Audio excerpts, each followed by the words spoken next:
Oh yeah, yeah. I was wondering, what do you think about changing our podcast name from Oh, Hemati Hump Day to DC Offline? yeah, yeah, yeah, yeah, yeah. Yeah. The branding is more.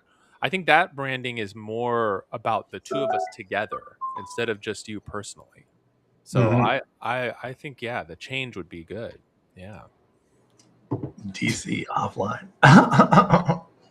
Wasn't that your nickname for the longest time?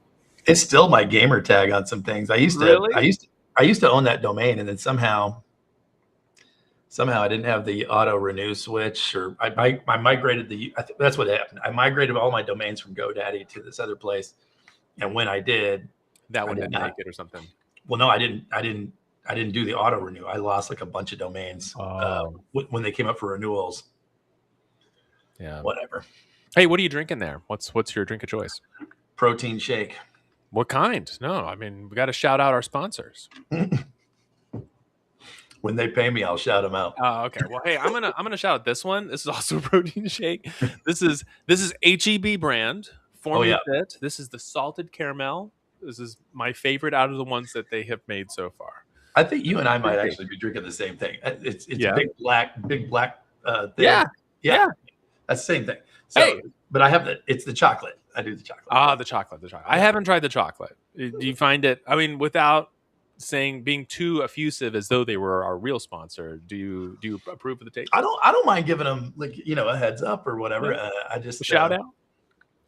yeah, like yeah, exactly. But I mean, it's okay. It's okay. It's Okay. not the best I've ever had. You wouldn't. It's not the thing that you would be like. I'm going to drink this for pleasure. Well, I mean, right now I am. Yeah. Because I was hungry, and it's for my pleasure to not feel hungry. Yeah. I'll tell you the best tasting one I've ever had, and it's premix. It's the Core Power Elite chocolate. Okay. It's so it's like it's not very big. I mean, it's like a chocolate milk size, and I'm telling you, this is better to me. My taste buds, which everyone's different.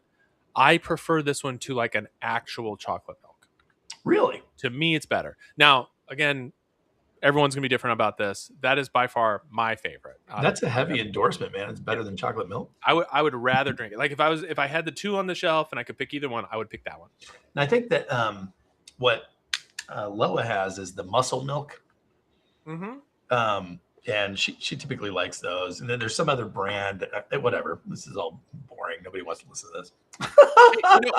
So I was listening to Marissa's. She has a lot of podcasts she follows, and man, they just chit chat about all sorts of irrelevant stuff constantly. It's like, wait, what is this podcast about? And she's like, oh, it's a true crime podcast. Like, well, why are they been talking about gardening? Yeah, they haven't They've been talking about this. They've been talking about like some annoying thing at their kid's school, and it's going on and on and this on. is this new way I found to pepper my omelet. Yeah, and you're like, it's just put pepper on it, But and then they're like swearing at each other a lot too, which I think is also part of the enjoyment of like these two girls swearing at each other constantly. Should we start doing that? I don't know. I'm kind of on the fence. I'm not sure I use enough profanity at work. I was watching one of those. That's good practice for you then. Yeah, I was watching one of those crime dramas. Did you see The Rip yet? On yeah, very cool movie. Yeah, and Marissa and I were watching it. We're like, we don't swear enough. Yeah, like we should totally be swearing more. I don't know. I felt like a loser after watching that movie. I got to send you this link. I watched it. So last night we finished this season on Amazon Prime of Scarpetta. Okay. Which is, I guess, a series of novels about this coroner, basically, like a forensic pathologist or whatever. And like, she's the person that Emmy, she's the one that determines cause of death and all this other kind of stuff. And then she goes out and, like all these different scenarios are like the police are trying to cover something up or whatever. And she's like, no, we got to get to the truth, that kind of thing. Okay. It's Nicole Kidman and what's the guy's name? Simon Baker, I guess the dude from The Mentalist that was in LA Confidential or whatever. Is this a recent show? Yeah, just came out. And who else is in it? Oh, that dude, the Italian guy, the Italian actor that was in Do you remember that? What was that show where maybe it was on HBO, but they Nicole Kidman runs this like retreat and everybody goes there as families, but it's really weird. And you find out the whole time they're being microdosing him with mushrooms or whatever. 9 Perfect Strangers or okay. So that number of perfect strangers. So the dude that's the main Italian guy who's like the dad or whatever. He's in it. I'm trying to think of who else. Oh, Jamie Lee Curtis. Awesome. But dude, I have to say, great cast and great source material. But I was like, so like, it was not a really well done show, in my opinion. Like, and I'm a hard one to disappoint. Like I love entertainment, but this one was like, what is happening here? And who is that person? And oh, is that this? It was like just very, multiple timelines. So they had like one cast for the younger actors and one cast for present day. And you're like, this was that person? No way. Like, wait, what? Oh, that, and then usually like the reveal at the end is like, the who done it, the dude who done it, right, is usually somebody who's been in plain sight the whole time. You're like, oh my God, I can't believe it was that guy, or whatever. Yeah. And this one, it was like, yeah, the dude was like sprinkled through some of the episodes, but like just like, what? Like, that's your solution? And then there were all these like open threads of just, well, they didn't close this loop. And then they end the series. Obviously, there's a season 2 that's greenlit on this like ridiculous cliffhanger. And, like, what? So after the show ended, one of the things I like to do if I'm just mystified at like what were these writers thinking is I'll go to YouTube and I'll look for such and such ending explained, right? And the ending commentary. Yeah. And it's usually great, so like there's a bunch of AI stuff, and then you find there's like real people that are like go through their thing. I had to watch like 2 or 3 of them before I finally got one that was like made sense. It was like a bunch of people are just like, this is such a great show, such a great cast, great acting, and it's like, okay, wasn't really vibing it that way. Well, anyway, long story short, I the autoplay is on, I guess, where YouTube kind of picks the next video. Okay. And it teed up this video that was like the untold history of Quentin Tarantino. Okay. And it wasn't any, it was so weird, dude. Like, it wasn't anything that was in any zone of my thinking. I hadn't seen a Tarantino movie in forever, but I love Tarantino. Okay. It was the coolest video. I got to send it to you. They just break down. It's long, but I mean, they break down. It was like a full-length documentary of all of the stuff in Tarantino's history and like where these movies came from, the ideas. And they had like different quotes from him, things he had written, but then they had this AI Quentin who was like reading his own stuff with his voice, but it was a little too like, it was too much to where you're like, okay, this has got to be AI. There's no way like Quentin talks like that, but it sounded like him until until it wasn't speaking like him. But I don't know. It was I don't know where I was going with that, but it was really freaking terrific in terms of like finally some good entertainment instead of just baffling entertainment. You got some good entertainment. It was like edutainment, or infotainment, or whatever you want to call it. It was like, I'm being entertained while I'm learning something. Yeah. He was kicked out of school, so he couldn't read, basically. Okay. But his mom was like one of these. You ever hear that story about Einstein's mom? Oh yeah. Pulls him out of school. Edison's mom. Pulls him out of school because he's everyone says he's a slow learner or whatever. She's like, no, I'll teach him. It'll be fine. And something along those lines. Well, the story is that Edison was having a hard time in school, and so the mom goes to meet with the teacher, and they give her this note, and they're like, look, we're kicking your son out, and the note says something like, she reads it to Edison when he's a kid. She's like, listen, you can't go to the school anymore. They sent me this note. Would you like to see what it says? Yes. And it's like, your son is too bright. He's too smart for the rest of the kids. We can't teach him in this environment because he's got too much potential. And so we just really recommend that you teach him yourself. And he's like, okay. And so she homeschools him or whatever, Years later, after his mom dies, he's going through her things and he finds the letter and he reads it. And the letter is like, your son is completely stupid. He cannot learn anything. He's a hopeless case. We can't educate him. Nobody can educate him. Make alternate plans for his future or whatever. And he's like, it's just like, wait, wow. Mom lied? No, that's not the takeaway. That's not the takeaway. Like, no, that's the wrong punchline. Wait. Punchline. It was such a great thing of like, how do you reframe something, and do people actually live into the expectations other people have of them, but often true. Yeah, I forgot where I was going with that too. I need some Adderall. What's going on here? Can't remember anything. Hey, I have that new disease. Legal smokable hemp. So I don't know if you heard. I got diagnosed recently with this CRS. It's a condition that sets up in your early 50s. You start to get it late 40s even. CRS. It's can't remember shit.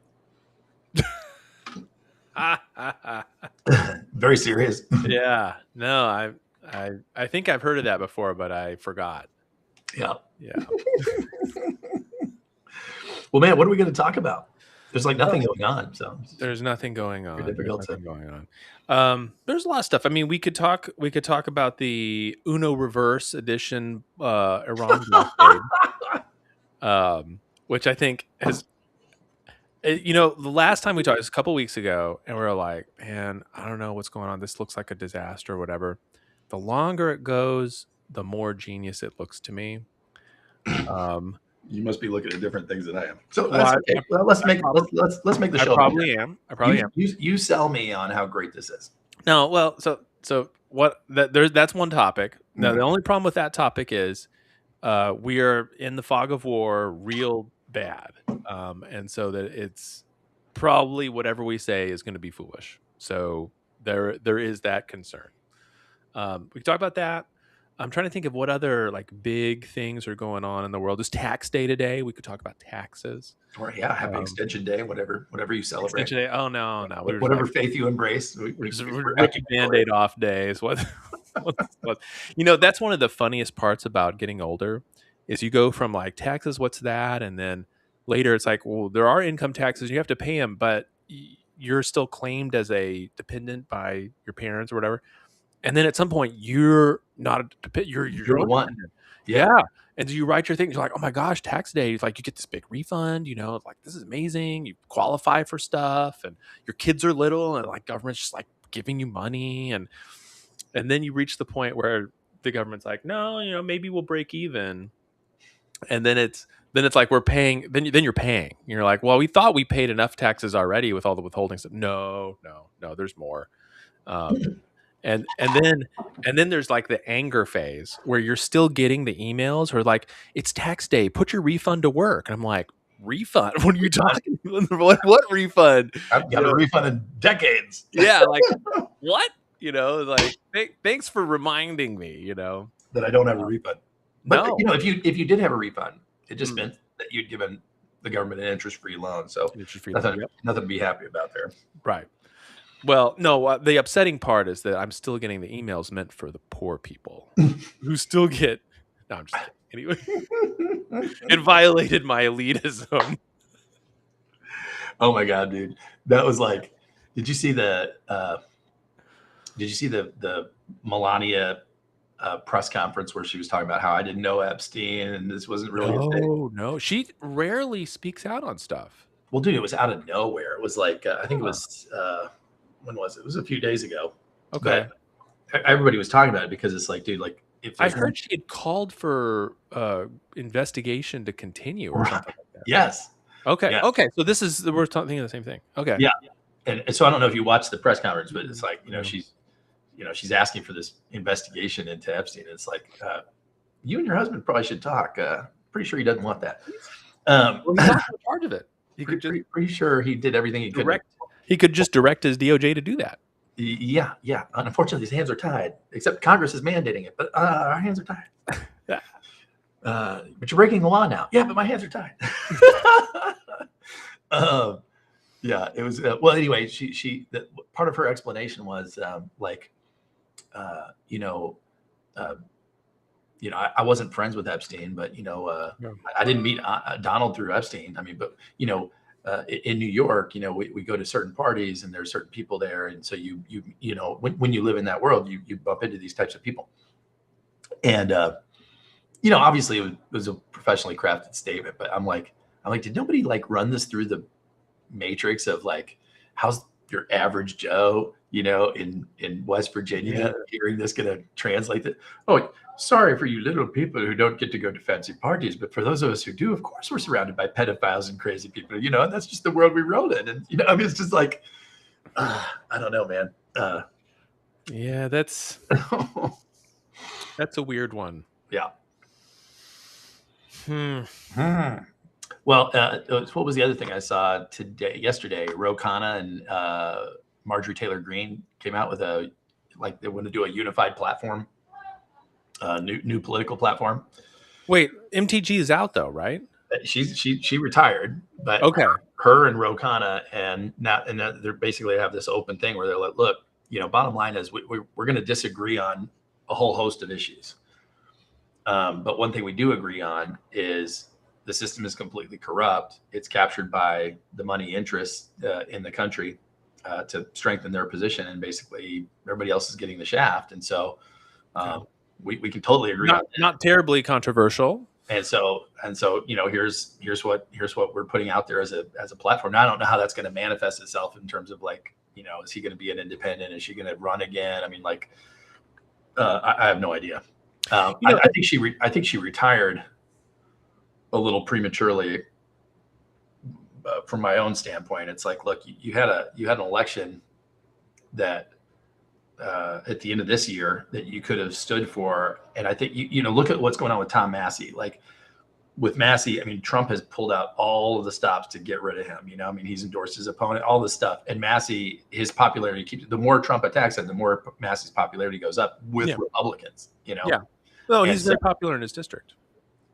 And so it's like, well, if he withstands that challenge, because he's basically been like, dude, whatever, bring it. You know, like, I mean, I'm standing here with the truth. Everybody knows what I think.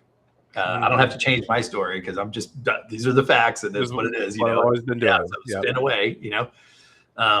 But when and if he's able to, you know, sustain past this challenge and get reelected, that's going to open the dam. I think even if Republicans don't lose control of either chamber, like that's going to give a lot of people a lot of freedom to be like, okay, you know, Trump doesn't have this like mystical power to like, you know, sway the. I mean, since Trump has gone on this bender of like attacking everybody in his base, and he, I mean, whatever. I mean, he has the right to say whatever he wants to say, but it's like he attacked Riley Gaines the other day, you know, because Riley Gaines is like, I mean, she's the swimmer that, yeah. I mean, she's just a sweet, like conservative Christian girl who just loves America and loves Jesus and loves Donald Trump. And all what did she say? Well, when he posted this Jesus meme, you know, what you were saying is like, oh, I don't know how anybody could read into that, like what Trump was saying. No. I didn't say no. I don't see how anyway. I was saying when I saw it. Yeah. So the meme, you should put it up for people. I don't. Yeah. I'd have to. I don't really. To me, I don't really care because I'm not like I'm not so attached to. I don't even think really. I mean, I think we get overwrought with, you know, religiosity here. So like to me, I can enjoy a joke too. I mean, you can make fun of Buddha, you can make fun of whoever you want. Yeah. To me, I don't care. But so like, she had come out saying like, I'm outraged by Trump's this. whole base. Like his whole base is like, you know, he's claiming to be this big Christian and God has his hand on him and all this stuff. And you've been saved for a greater purpose, Mr. President, all this stuff.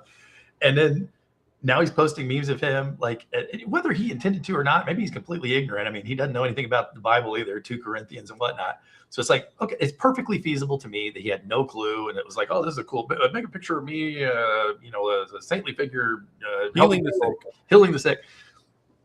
It probably had no clue, maybe. I'm even willing to give him a pass on it. But the fact that like all of this pushback from these are just, because this is his base, conservative Christians. They're not TDS people. They're people that are like, dude, what are you doing? Like this is not like you're making. I don't know if you saw Tucker's monologue that I had forwarded you last week, where he's like, He's like, look, it's you're obviously you're making fun of, like, say the Muslim faith or whatever. He's like, but when you make fun of, he's like, it's one thing to have doctrinal differences with, like, well, hey, they believe this, we believe that, we disagree. This is bad belief system, whatever the case may be. False prophet, you can go all over the line. But when you go to the extent of like making fun of faith itself, right? Then it's like, well, now you're making fun of anybody in faith. Like, it's stupid to have faith, And if that's where you're at, then that's not, yeah, you're losing a lot of people. I don't think so. Looking at the image, like, I don't think this to me, and I guess I've just seen so many of these where it's like Trump posts something, and dude posts some crazy stuff. So I'm not saying that his Twitter account or a Truth Social account gets a pass or whatever. So but he'll post something that to me looks like nothing in particular, like it's fine, and then it becomes like the story. Well, so and so reacted to it this way, and then that gets picked up. That becomes the story of how so and so reacted, and then Trump, he deleted it later, which maybe is an admission of guilt. And it's like you try to milk it for as much as possible, and especially since you'll see the image, and this is something that I've noticed a lot that happens with kind of standard cable news style media, is they'll have the image and then they'll have they'll have the exact same words read out over it each time. So it'll be like, and here, so again, this image he doesn't say Jesus. There's actually an American flag and eagles behind him or whatever. There's also a demon or something in the background. You see that? What, the Statue of Liberty? No, see the winged creatures with the horns? Oh yeah. Oh, that's weird. I mean, there's a lot of weird stuff going on. It's super crazy, right? It's a super crazy image, and but he's got the Jesus robe and the red. That's straight out of the movie, man. Movie, sure, but so well, I mean, this is you see a lot of so from art, you see a lot of apostles dressed this way. So to me, one way or another, he's assigning religious holiness to himself, and obviously the ability to do miracles.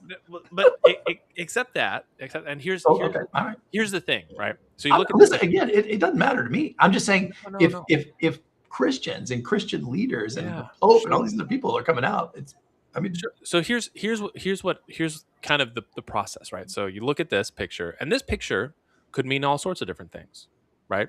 Could mean anything.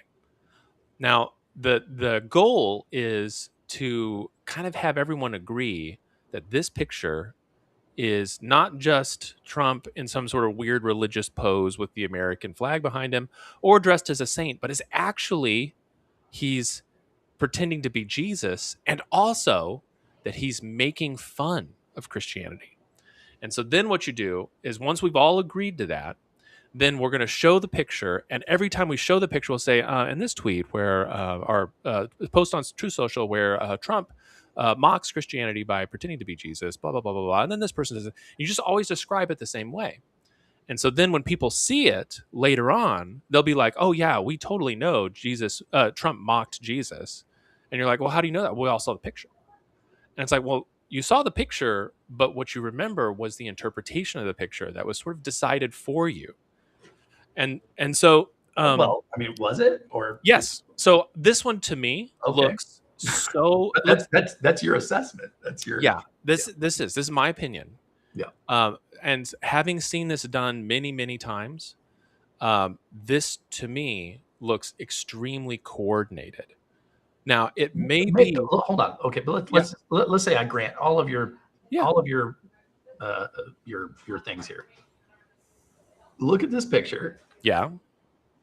And tell me, like, I mean, you grew up in a church. I grew up in a church. Yeah. You're telling me there's nothing religious at all in this picture? No. It's like, okay. So forget all the headlines. Just look at this picture. This is absolutely a religious depiction. Yeah. Using Trump's face. Yeah. On a person who is dressed the way we're used to seeing Jesus dressed. Or if you're used to 15th or 16th century art, the way a saint would be dressed. This is saintly Trump. I mean, if you'd like, I can pull up some images if you want. I mean, are you really? Is this something that like? I'm saying, for the sake of first of all, argument, or are you like concerned about? he admitted that he's the one that made this image and he's the one that posted it. Yeah, he already admitted that. I posted it. Yeah. Okay. So, but he didn't say he made it. Somebody else made it and he posted it. Okay. So the real question is, what was his intent? Uh-huh. Now, it's very possible for somebody. I've done this. I've posted things that offended people. I will again. But guess what? It's happening. Guess what? And and people can jump to all kinds of conclusions. Well, it's obvious that Eric feels this way, thinks this thing because of X, Y, and Z. And I could say I don't believe that at all. In fact, I believe the opposite of that. Here's a lot of things that I've said that, but whatever, because we can see this right here, and this proves it. That you're underneath all that, you really think this or whatever. Okay, so I'm not trying to impugn his motives. I'm saying he chose to retweet this, and then when people pushed back on it, right? He's not once like apologized for it or anything like that. Or I didn't mean to. He was literally like calling other people crazy for seeing what they were seeing in it. Which I mean that's his approach. I'm just saying it's not going to win him any friends in that community, which he cares about. Yeah. So I sent you just a couple pictures. So one is of a statue, and the other is I think 14th century. And those are St. Peter. And you'll notice we have sort of a white or slightly off color base, and then a kind of toga-like drape over the top. Come on, man. I'm just looking at your pictures right now. I'm going to post these now just so other people can see. Yeah. But what I'm saying is that particular or like here's another one. But this is not the same. I can go back. I can go find a bunch of pictures. In fact, just upload that picture into Perplexity or whatever and say, is this really a picture of Jesus? And what other pictures of Jesus look like this? And it'll come up with hundreds that look exactly like that. Not something like this. So here's another one that I sent you there is Saint John the Evangelist, and you also notice similar pattern of the sort of basic tunic underneath with in this case red robes over the top. Usually red robes are martyrdom, I believe, if I remember correctly. Let me see. Here's another one. Let me see if I can find that. So your contention is. Like usual, nothing to see here, guys. Come on, this is overblown. No. So here's my take on it. Okay.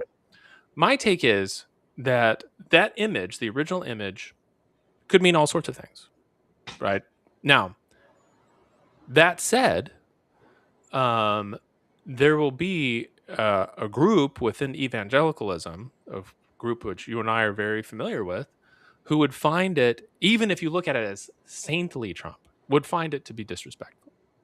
Or even blasphemous. And there's many people that have said that. Blasphemous if it's intended to appear as Jesus, who, like I said, I look at it much more ambiguously than that, again, because of depiction of saints tends to look like that. So, if you look at it and say, well, I'd like an explanation, like, what did you mean by this? And say, healing the sick, blah, blah, blah, and maybe he says something crazy like, in the same way that, Saint blah, blah, blah did this, I'm going to do this, that, or whatever. You're like, he didn't say any of that because he didn't know any of that. Exactly. Exactly. He just knows, hey, this looks like Jesus. Let's go. No, well, I don't know about that either. All I know is you see the picture, and there's going to be a group of people out there who look at that, who would be part of his base. It's not like, oh my gosh, we're going to, the liberals are going to hate this. It's like, there's a portion of your base that's going to hate this one. And so it's very unwise. Okay. So I think this was an unwise picture to post on Truth Social. Yes. Doesn't the guy in the bed look like Jeffrey Epstein a little bit? What now? Doesn't the guy in the bed look a little like Jeffrey Epstein? So I'd heard that he looks more like Jon Stewart. Oh yeah, there you go. Jon Stewart. Jon Stewart picture. But the point though is that, like, I don't see this. I think it's like, okay, unwise thing. It's going to upset some people in his base. Yes. Well, so but that's not what's happening. What's happening is people have coordinated. I think that I wouldn't doubt that there's coordination. I mean, anytime Republicans do this too. Like, you see your opponent being an idiot. Sure, but the coordination is not like he posted this picture, which seems to be causing some misunderstanding or some disappointment within his evangelical base. But it's like, why would you do that? He's making fun of Jesus. It's just like when he said they're eating dogs and cats. Well, I mean, there weren't any documented cases of people eating dogs and cats, but there were missing pets. So yeah, let's just say it. So yeah, I mean, you can't like. I would never call Trump a victim of a coordinated campaign. I mean, that would be like. Well, so victim is. I don't. Victimization is a little different. I'm not saying that. I'm just saying that the outrage has been sort of very carefully managed, and I think also, interestingly enough, I have heard, and I don't know if this is true, but the reports are that prior to the dust up with the Pope, that like 1 week before, the Pope had met with I think it was David Axelrod from Obama's previous team. Okay. And so that the whole thing with like, the Pope weighing in on behalf of the mullahs, justice for Khamenei, but that was also some effort of coordination there on that part. That's not just the Pope waking up one day and saying, you know what, we should. You're accusing the Pope of having no agency to call out bullshit when he sees it. No, I'm saying that. You think David Plouffe called up the Pope and said, "We need you to do this"? No. Okay. Why do you have to make it like the ridiculous version? Because it's ridiculous, man. Like, of course the Pope is going to come out and say, it literally, here's what's crazy. It's like the Pope says, we're against the killing of civilians. We've decided we're anti-war.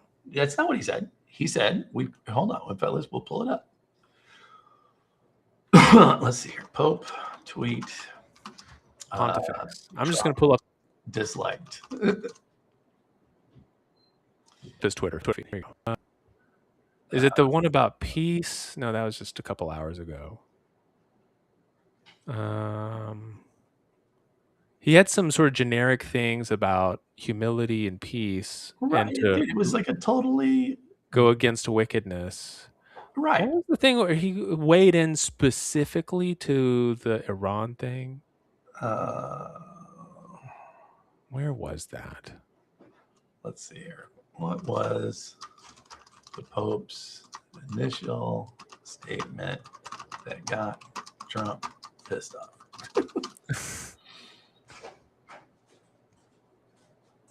Okay. So, yeah. When was it? So, April 26th of this month. So, it was right after. Okay. So, it was right after. Right after the Trump put that tweet out saying we're going to destroy Iran's entire civilization, right? You don't have the date on it. I'm just looking through his Twitter feed.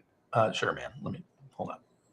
I want to pull it up off of his feed so I can see what he tweeted before and after. I just want to get like good context.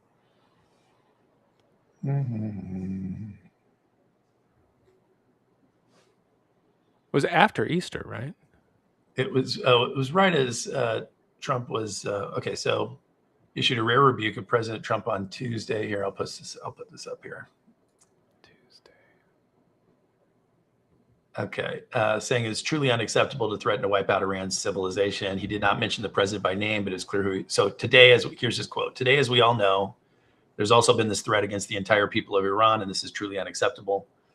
The Pope told reporters Tuesday evening in Italy. So it wasn't written. He was speaking to reporters hours before it announced a 2-week ceasefire has been reached. There are certainly issues of international law here, but even more, it is a moral questioning concerning the good of the people as a whole in its entirety.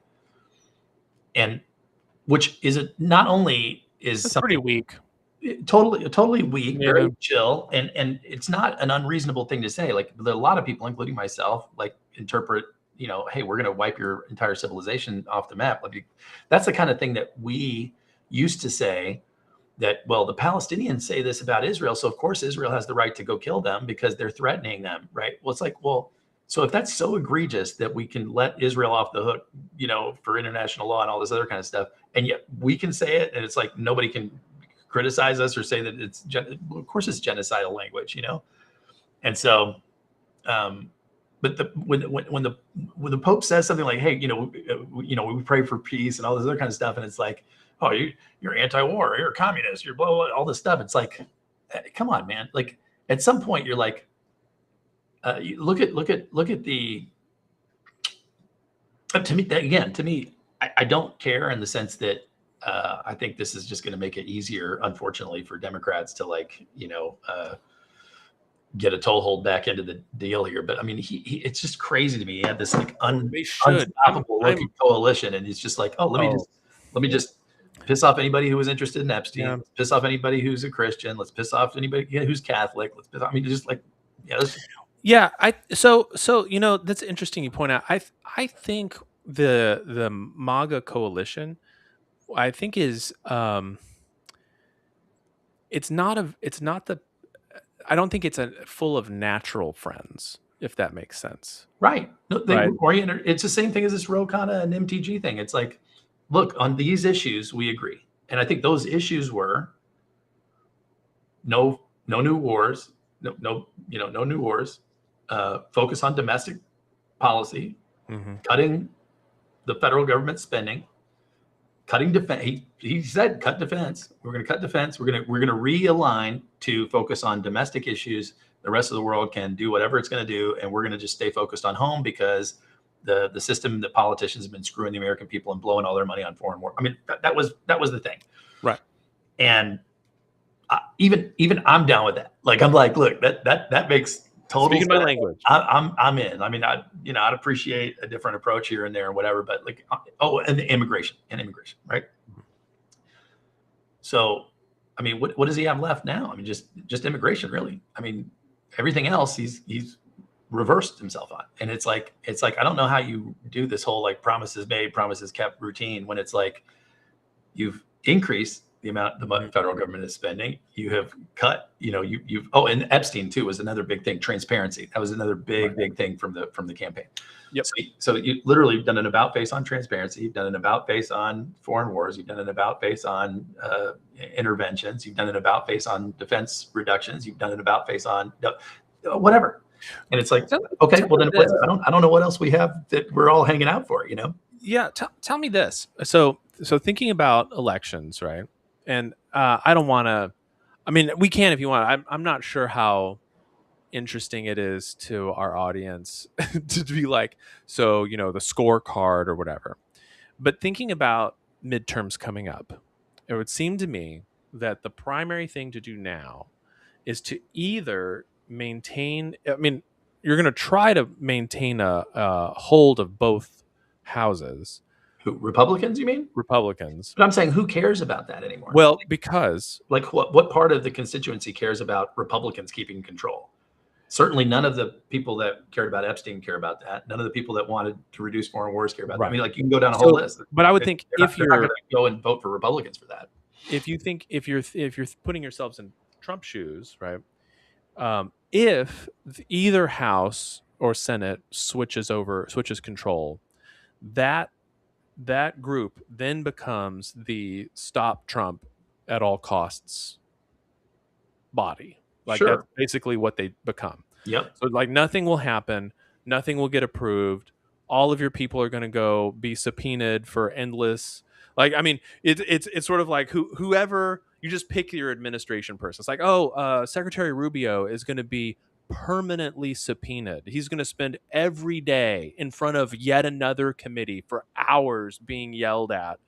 He won't be able to do his job. So but what's your they deserve it. Well, no, because look at what they've done. Deserve, not deserve. These are moral words. Sure. I'm saying if the voters, if there's a compact where it's like, okay, you promised to do this, so I went and voted for you, and then you do the exact opposite. Yeah. Then why do I owe you any allegiance? So And here's if I'm your average Trump voter that's watching these upcoming hearings or whatever, it's like, yeah, get them in there and give them a dressing down. What are they thinking? You know, it's like you yell at them for me. I want to yell at right? them. You yell. Exactly. All right. 100%. So what between now and November, which is not very much time, what would need to happen to where the things that were done would become popular? To where it's like, oh, look, this and this, the Democrats said not to do it, but look, it was great, blah blah, whatever it is.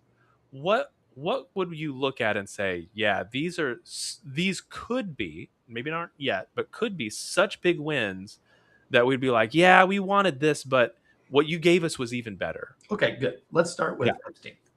What now? Let's start with Epstein. Okay. So how would blocking the release of all the Epstein documents and obfuscating and calling your supporters, insane for wanting to get to the bottom of it? That's the past. We've got a few months. What would you? Sure.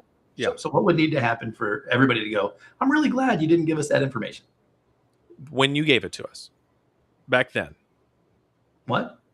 Right. So in other words, you could say, here would be one scenario. You'd say, oh, we didn't give it to you then because we were building these cases, these indictments. They've already said, who else is looking at that? This is a dead story. I know. And then you say, that was misdirection. If we told you we're investigating this person, then those documents would get erased. Those people would be gone. We had to pretend like everything's done. There's nothing to see here. So we could build these cases and they get dumped. Now, look, we've been doing it the whole time. So you'd need a series of indictments of real people who were implicated before. Okay, I totally agree. If I'm with you. If indictments were released. Okay, so I got you. Okay, so on Epstein, we would need indictments of perpetrators. Okay? How many would you say would be satisfying? Well, I mean, just I'm totally fine putting out my prediction that there will be 0. Sure. Okay. Yeah, we're being hypothetical. If you said, but 5, if there were 5 big juicy ones, you'd be like, he kept that promise. He acted like he wasn't. I'll be shocked if there's 1. But right. Me too. Shocked. Me too. Okay. But yeah, if there were 5 or 10, I mean, then at least you'd have something like a dozen, a baker's dozen, something like that. You'd at least have, the dirty dozen. You could brand it a couple different ways, and that would be clever. There's public trials. There's stuff. But you don't really have time to do. But whatever. I got you. Okay, so that you would need that to turn that one around. I see. What would you need to turn it around? Okay, so here's the mental game. Okay, so we got indictments for Epstein. 5. Okay, 5 to 10. Got it. Okay. Okay. Yeah. How would you? What about the mounting deficit and the lack of Doge? Right. How would you rank that one? How would you flip that one? So this one I don't know, because I'm not sure what this is where I don't really have a good finger on the pulse of the standard MAGA voter for what exactly they were hoping would happen.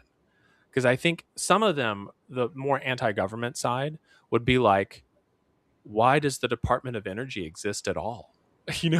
Shouldn't we close down the EPA? And the fact that it still exists, it's like, well, that's not realistic. So then nothing would be good enough for them. And then you say, well, we list out, here's $500 billion that we saved. You and I know that that's not enough. Exactly. Right. Exactly. I honestly don't know what you could do that would be a voter satisfying Doge, job well done. What that would be. We certainly didn't get it. Certainly didn't get it, and we're not likely to get it before the election. Okay, so let's rule that. That's not going to happen. Yeah, but I don't. But the thing is, I don't know what he could do. Well, this is the whole point, dude. Like when he was running this last time, and he was talking about Doge and all the stuff they were going to do and everything, and people like myself and other people were like, dude, he's not going to be able to pull any of that off. Like, that's all bullshit. Mm-hmm. And people are like, oh yeah, why are you so negative? I'm like, I'm not negative. I'm just telling you, like, that's not going to happen. That's not the way to address it. Like, the way to address the challenges that you have in the federal budget is in 3 places, and that's the military, Social Security, and Medicare. That is the game. That is the ball game. Everything else is a complete sideshow. It's a drop in the bucket. It is not. It's easy to get outrage, ticker tape symbols and all this stuff, but it's not real. None of it's real. It's all fugazi. They spent $10 million studying hair combing techniques. Dude, they fart $10 million in 2 seconds. It's ridiculous. Like, oh yeah, look at all this money we saved. It's stupid. Okay. What else? So certainly the Venezuela thing, when that wait, hold on. Yeah. Hold on. I think I have an answer for you. It just occurred to me. I'm sorry. For the Doge thing, if they could show that because of Doge, they now have a budget surplus. No, I'm serious. I'm totally serious. Sure. Whatever the number is, or even if it's like we made $10, but it's that would be amazing. Because of these cuts, and because of blah blah blah, Doge did its work. We are now in the black. I think that would count as a success. It's not going to happen, but that would count as a success. I just did a quick question. Let's see what the answer is here. I asked, what is the U.S. budget deficit right now? Oh, currently? Would you like to know what the budget deficit is for the fiscal year 2026? 3-4 trillion, something like that? Oh, no. We're in much better shape. Oh, good. 1.2 trillion.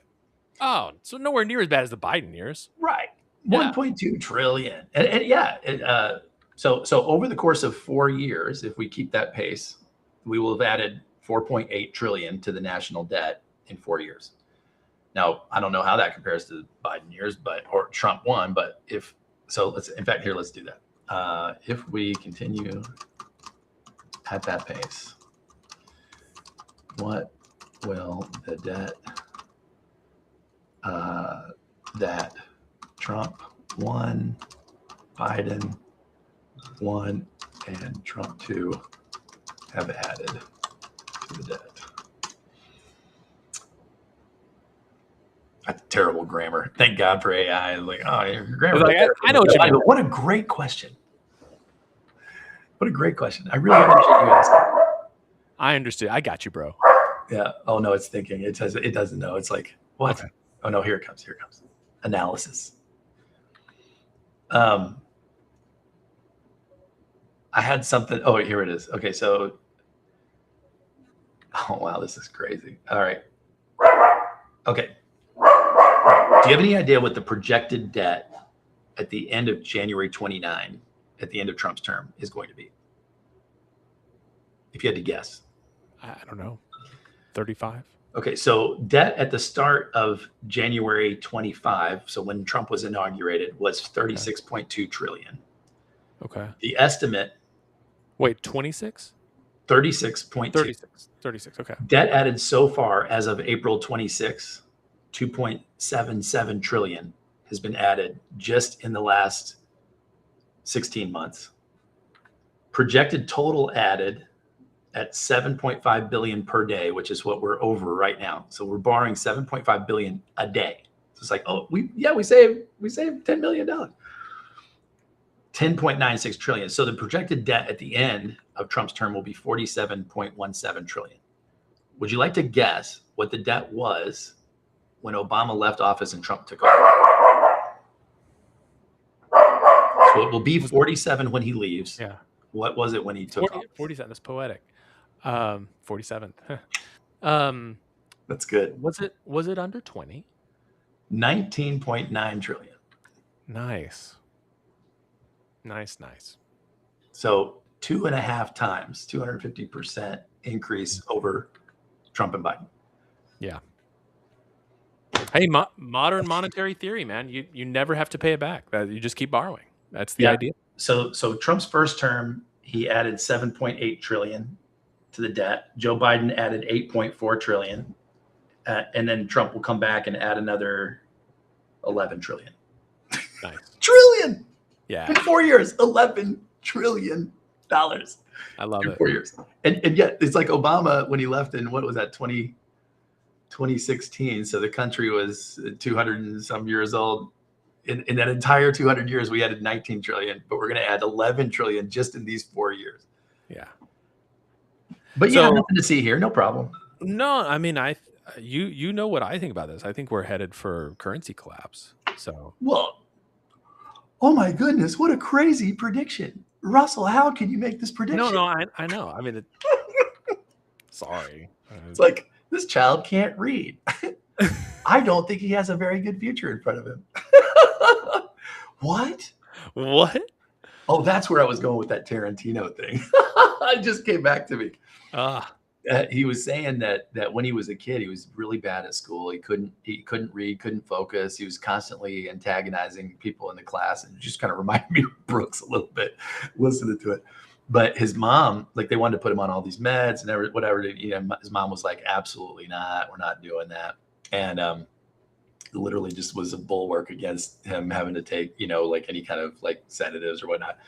And he finally dropped out of school at 16. But the thing is that his mom, and has had his career, right? But his mom used to take him to the movies. And there was this movie theater behind their house. Wait, who? Tarantino's mom. Tarantino. And okay. she would take him to the movies, and he loved the movie. And he could remember, like, he couldn't remember math. He couldn't remember how to spell. Like, they had things. They had different pictures in this documentary of stuff he had written in like 8th grade, 10th grade, whatever. And it's like the spelling is awful, the handwriting is terrible. Like, it looks like somebody was writing with a pencil with their fist, but yet he could remember every line of dialogue from like these different movies and stuff. And it's like, and I didn't realize all the different projects he had worked on where these directors, like on movies that you'd be like, what, he worked on that? Because they would bring him in to say, how can I need to rework this so it sounds more like people, like some author wrote this or whatever, but it doesn't sound right. And so I need you to rewrite that, because you were talking about, we need to use more profanity or whatever. Yeah. And it was like, yeah, well, why, the only thing that somebody had made this criticism, the only thing remarkable about Tarantino's scripts is that how much profanity they use. And that actually there's no real good writing in here. It's just like, how many times can I use the F word in a sentence, and that's all the script is, just F bombs everywhere. And he was like, yeah, I mean, people are going to say whatever they're going to say. I don't know why people keep hiring me to, keep, working their scripts, but I mean, clearly it works, Yeah. So, audiences seem to like this. The audience seems to love this. Yeah. Well, and so this is, and going back to the Trump thing, it's like, okay, well, if the audience seems to love this, which his audience has seemed to love his shtick for a long time now. And it's like, but I have not seen, I mean, maybe you have, but if I look back at the time that he spent in public service, as an elected official. Yeah, there you go. As an elected official. Thank you. Yeah, that's much more palatable. Yeah, has he's typically maintained the cohesion of his group, the MAGA group or whatever. But I've never seen a time where it's like literally like he's down to like Mark Levin and Lindsey Graham, and I mean these are his people now. It's like anybody else is like, oh, they're low IQ. Tucker is selling hats on his website, low IQ. Like, nice. Yeah. Did you buy one, or somebody said? No, Kel sent me one. He's like, I'm buying one of these, low IQ. No, like the Iran thing, I know we talked about this a couple weeks ago, but I think if by the midterms you wind up with a democratic Iran or something on its way, that's like very clearly on its way. So I mean, if you think about the timeline of the Berlin Wall falling to actual East Germany reunification, it was several months. And then it was several months after that you had these Soviet satellite states go through their democratic processes and stuff. And so it's like regime change, if done this way, and some of those states we still look at now as like wonderful place, like Poland. I mean, my gosh, Poland, right? Mm-hmm. So it's like you can do this process. So I'm not saying it has to be completely done, but that it's like, hey, we see how this was actually better. We were, we jumped the gun on saying that this was like, how can this be a mistake? Look, like kind of thing. I know it's a little ends justify the means. We're just talking about like what the public would accept. And I think MAGA coalition would accept a no boots on the ground, American air superiority only. The Navy. Have boots on the ground. That's already. I know. like the Navy escorting, brave naval soldiers, whatever. Very minimal loss of life. Iran on a path to democracy. I feel like MAGA would, or the Republican base would accept this. Yeah, I don't know. Maybe they would. And maybe they should, but I don't know that they will. I think there's, unfortunately for them, too many people who actually still have some core of morality where they're like, attacking a country that didn't attack us is not right. Invading a country that, it's great. It's like there was a meme going around today that I thought was really funny. It was Iran's foreign minister or some Iranian spokesperson saying that it was that they were complaining about Trump's blockade, saying it was illegal against international law to prohibit shipping. No, I sent you that one. Oh, you sent it to me? I'm like, dude, you can't make this up. It's like, wait, you guys are the ones doing this. So ultimately, I don't know that there's a lot of people on the libertarian side, at least, people that ideologically libertarian, small government. Well, it's not just ideologically libertarian. It's more like, look, it's not, like there was a time not that long ago when, America had the moral high ground on a lot of different things, at least projected it. And that was and that was kind of like, I mean, we were able to command certain things in terms of just our, the weight of the office, so to speak. But I think a lot of that, I can't really, you look back at really, when would you say this started to kind of fray apart? Certainly during Vietnam. No, well, you can go back. You can go back and spraying napalm and DDT all over their forests. Okay, so if you have a problem with that, right, which most people do, and it's like, and then you don't have a problem with what we're doing in Iran right now, it's like it's hard to process that. It's like even in Vietnam, they had to construct the false flag of the Gulf of Tonkin in order to, get the American public on their side to amp up the soldiers, right? Like that's all historical, back now. We didn't even bother to do that. There's no instigating incident whatsoever. It's like no one would have believed it anyway. Just cut out the middleman. Sure, but that's all I'm saying is that's literally where it's at. It's like we're now in this realm of, hey, if the might makes right. If you can do it, you should do it. Hey, you have a national interest, you should pursue that, no matter what. And it's like, okay, well, it just ignores the reality of population destroying weaponry like what we have at our disposal now. That's not a feasible place to be. Hey, if you're strong enough, you can do whatever you want. And I think the other thing to just consider is like, okay, we had this illusion, and that's what it's turned out to be now, is it's an illusion of military superiority in that region. Like, hey, everybody kind of had to do what we said or else, right? But now the or else has been called, and it's like, well, what do you've blown all this money, you've fired all these weapons, you bombed all this stuff, and you still, can't. Now, on the other hand, today I did hear they were getting some ships through the strait now. They've blockaded some of these ports. They're letting through traffic, but the U.S. people, I don't know how they're kind of controlling that borderline and what would happen if we weren't there. But absent an incident where more of our people are targeted and killed, that could work. So I don't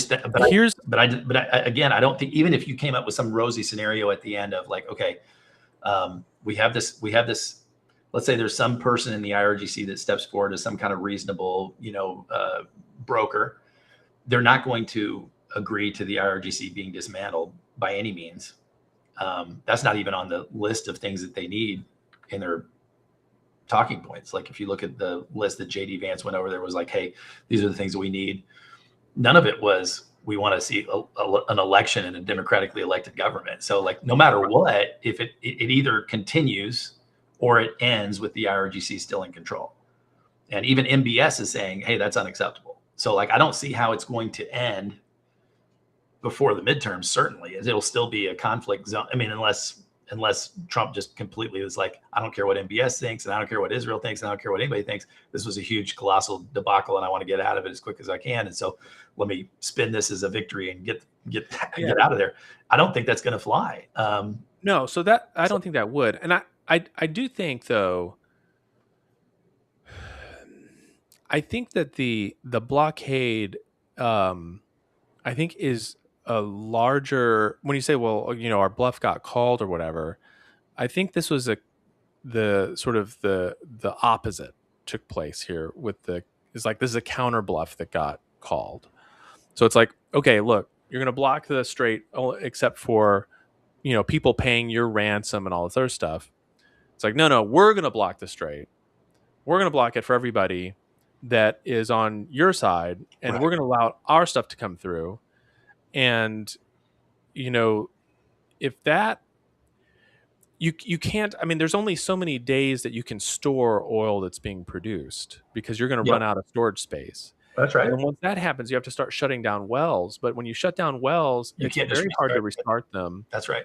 And so this puts a giant ticking clock over them, where it's like, hey, you got 2 weeks before your lifeline, the thing that's been paying for your stuff, to be permanently crippled. I mean, I don't know. Like, I think someone from the I think you might actually get someone from the IRGC step up and be, it's like, okay, we'll transition to a democracy. We're not going to let Prince Reza do it. We'll do it, to save face. That I think is possible. I think this is more possible than it was a week or two ago. That may be true. And so, also, when you start to see some of the other Gulf states that were using that you're used to getting ships through that strait, are now talking about beefing up their pipelines to other parts of to completely skip using the strait at all. Yep. Yeah.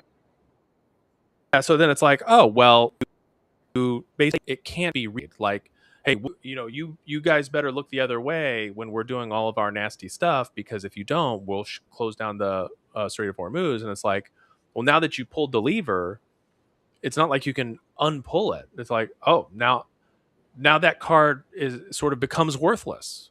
Like, you've already done it.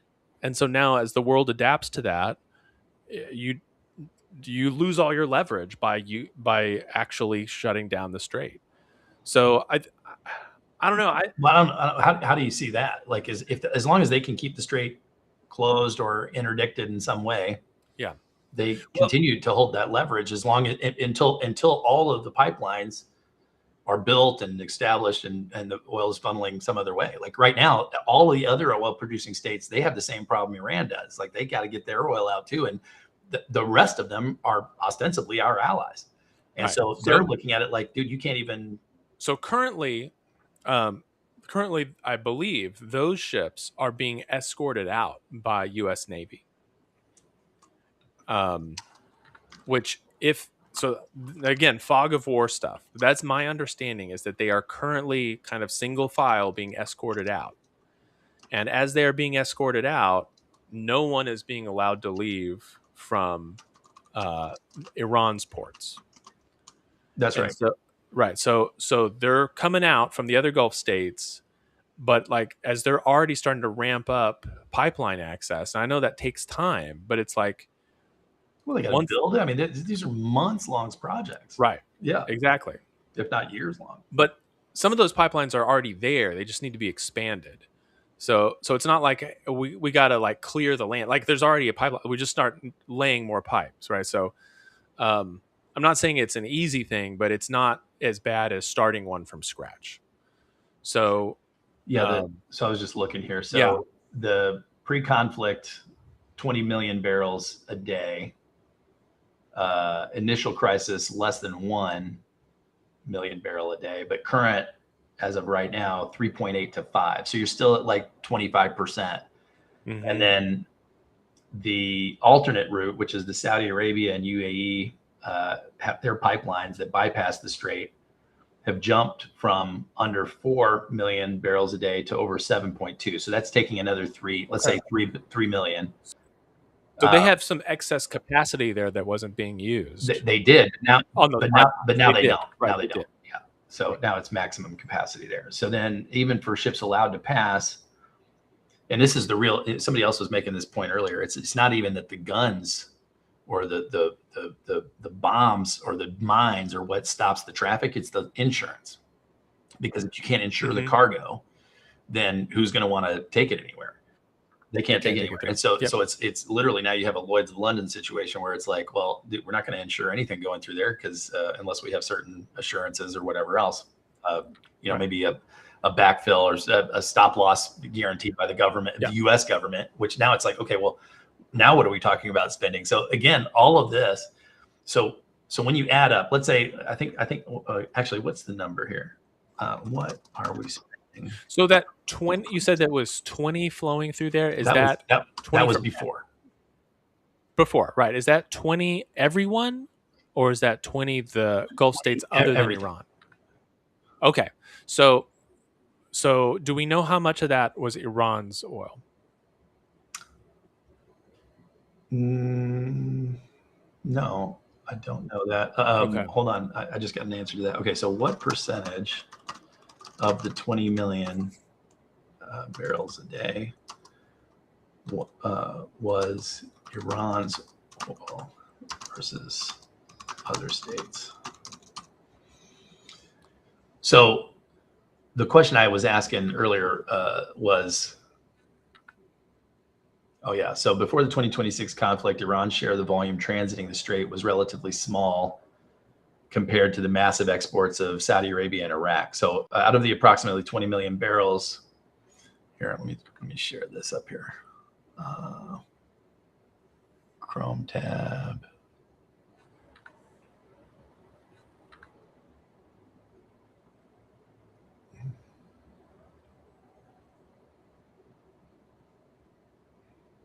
This one. Yeah, okay.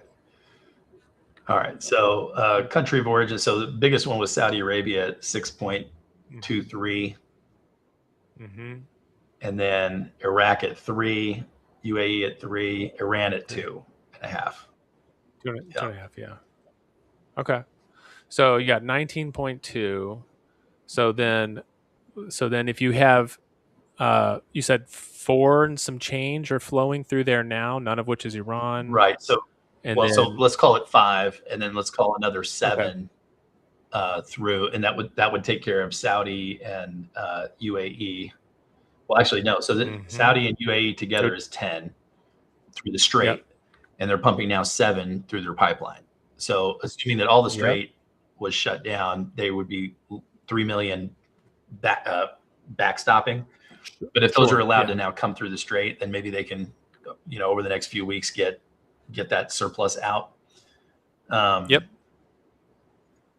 that's what I'm saying. Like, I think once you play this card and you're like, okay, so now the U.S. is in charge. I guess they've sort of decide to be in charge of the strait, and maybe they get the Saudis and the UAE, the Emiratis, to sign off on it and be like, yes, we love your toll authority here. Please do.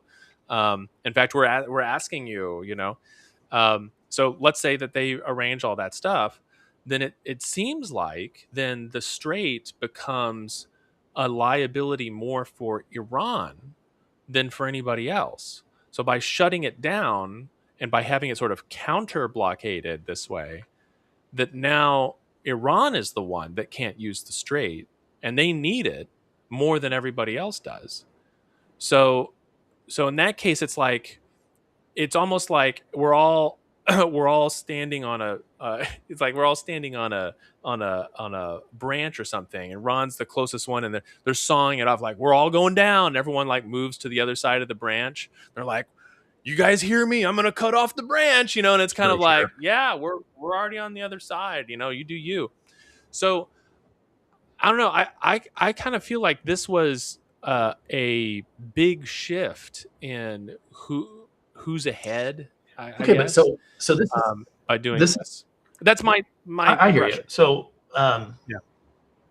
I think it's like Napoleon said, right? Like history's written by whoever wins the particular skirmish. So even if you took, this is where this particular fact right here, I think is why I think the base will not come back, even if there's a reasonable settlement, let's say, or he can save some face in the situation, because we're spending over $1 billion a day on these operations. And so since the conflict began, you can see here, financial toll has escalated quickly through. So as of April 15th, the U.S. has spent 50 to 55 billion on these operations, racking up 10 billion in the first 10 days alone. Pace has settled at 1.1 billion a day. And in addition, we've, 2.5 billion in equipment damage. So now, right here, while the direct cost to the Navy is part of the daily burn rate, the cost of the global economy is much higher. Experts estimate the blockade is costing Iran 13 billion a month, which would be 1/3 of what it's costing us. It's costing us 30 billion a month, right? Mm-hmm. It's only costing them 13 billion a month. And then the indirect cost to you, so your fuel prices have jumped over $1, and then the average American household has already paid an extra $150 in energy costs over the last 6 weeks. So total consumer burden is nearing 20 billion. And the thing that Trump would always used to say on the campaign trail, which I thought was one of the more powerful arguments that he was using for why things need to be shaken up, is that we're spending all this money on these foreign wars, and we're not spending, meanwhile we have infrastructure crumbling, schools not working, all these different things in America that, we can make a list very easily. And the whole idea was, hey, imagine what we could do in America if we weren't shelling out this money on these overseas adventures. And people were like, yeah, it makes a lot of sense. And so sounds great. This about face to do, well, it's not just sounds great. It's like, dude, it's one thing if you get attacked and you got to punch back, like everybody. No. I'm saying like, hey, I'm on board too. Well, where was it? Well, that's exactly what I'm saying. Where was it? Yeah. No, dude. I think this is one of those areas where, we might, eventually agree or disagree about the wisdom of whether or not the attack was expedient politically, geopolitically. Ultimately, did it save lives? Not like that. That's all an interesting question that we'll have to figure out later, because there's no way to know that now. But one thing we do know now is that this was the opposite of what was promised. So, like I am, that's why like I pose this thought experiment of like, what would it take in order for the MAGA coalition to be like, but this happened for us. So it was good. There were some surprises. You never can predict everything in the beginning. You have a plan, but this came out the way we wanted it to. And I think that that's why it's like, but I don't know how do you get there? Right. Well, I know. And that's why I'm saying, like, because these things are so different from what was promised, that's why I'm thinking like it has to be like big and dramatic changes. Like, that's what I'm saying, like 10 indictments, public evidence. It would need to be stuff like, balancing the budget. Like, Doge didn't work out the way we wanted or the way we thought it would. It worked out even better. And democratic Iran, okay. Like, okay, you broke your word on the no new wars thing. Well, what's the outcome, right? If you said, hey, you know what? I'm sorry. I promised you kids we were going to go to the zoo today. We're not going to the zoo. And you're like, oh, Dad, you lied. Don't worry. To Disneyland. These are tickets. Yeah, these are tickets to Disney World. And you're like, oh, well, in that case, I'm not mad. I'm not mad anymore. That's the thing. It would have to be something where it's like, oh, I clearly see that I got something better than what I think the experience that many Trump voters are having right now is like, hey, I promised you'd go to the zoo, and then I walked you out to the backyard to an ant pile and was like, check out all the animals. Right. Look at the nature. This amazing zoo I built for you in your own backyard. This is where people are like,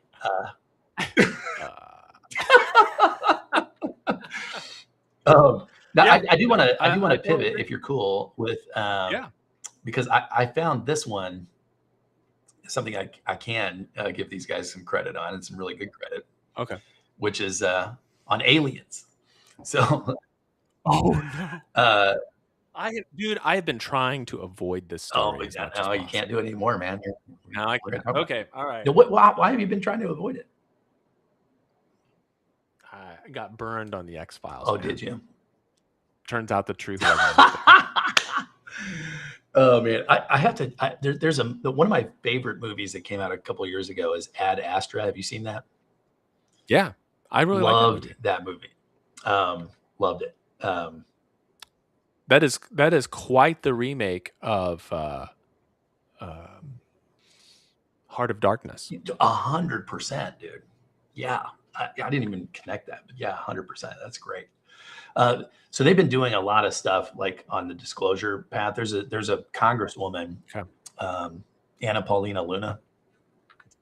Oh, from Yeah. Texas here. Yeah. And she is just great. And she's like, she's pushed for basically her whole thing is disclosure, right? So we want to know who killed JFK. We want the alien stuff. We want the Epstein stuff. We want all of the stuff. We want it, And so, but I have to give her some credit on the JFK and the alien stuff. Like they've really done a good job. Like with the JFK stuff came out, and even though people are like, well, there's nothing really conclusive here. It's like, dude, when you read through it and you really like kind of just, allow yourself to connect the dots that you would if you were reading any novel and just kind of like read through what's going on. It's pretty clear. Like that was a CIA operation, that the government killed the president because he wasn't going along with their priorities, and which is crazy. But then now this stuff with the aliens, it's like Bill Maher was making a joke about it a week or two ago, and he was like, it used to be if you believed in aliens, it was like, oh, you believe in conspiracy theories, but now if you don't believe in aliens, it's like, what are you, a conspiracy theorist? But yeah, so they put up this website now. They have a all domain anomaly resource resolution office. They got whistleblower protections. They've had these Pentagon updates.